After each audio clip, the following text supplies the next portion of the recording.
బెంగ పెట్టుకోకమ్మా, వచ్చి నా వీపు మీద కూర్చో అన్నారు. అంటే అమ్మ చూసిందిట, పక్కున నవ్వింది. వానరుని యొక్క చేష్టితమును బయట పెట్టాడో ఎందుకని?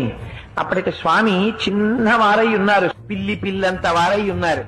అమ్మ వచ్చిన వీపు మీద కూర్చో అమ్మా, 100 యోజనముల సముద్రాన్ని దాటించి ఆవలి ఒడ్డుకు తీసుకెళ్లి ప్రశ్రవణ పర్వత శిఖరముల మీద కూర్చున్న రామచంద్రమూర్తి యొక్క పాదార విందముల యందు సమర్పించి కృతకృత్యుడనవుతానమ్మా అన్నారు.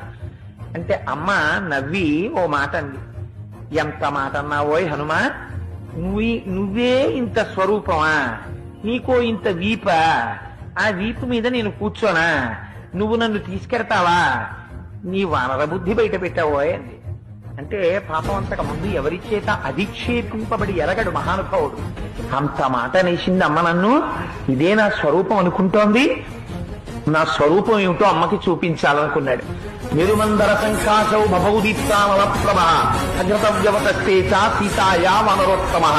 ఒక్కసారి మేరుపర్వత శిఖరాలు ఆకాశాన్ని చుంబిస్తూ ఎలా ఉంటాయో అంత స్వరూపాన్ని పొందేసి పెద్ద పెద్ద పాదాలతో, పిక్కలతో, మోకాళ్లతో, తలిసినటువంటి తొడలతో, సన్నటి నడువుతో, విశాలమైనటువంటి వక్షస్థలంతో, శంఖం లాంటి కంఠంతో, కాల్చిన పెనం లాంటి ముఖంతో, వాడి అయినటువంటి కోరలతో, పచ్చటి కన్నులతో, పెద్ద శిరోజములతో, మహానుభావుడు పరిగల వంటి భుజములతో, పెద్ద పెద్ద వేళ్లతో, అంతంత అరిచేతులతో స్వామి నిలబడేటప్పటికీ అంత పైకి చూసి అమ్మ ఆశ్చర్యపోయింది.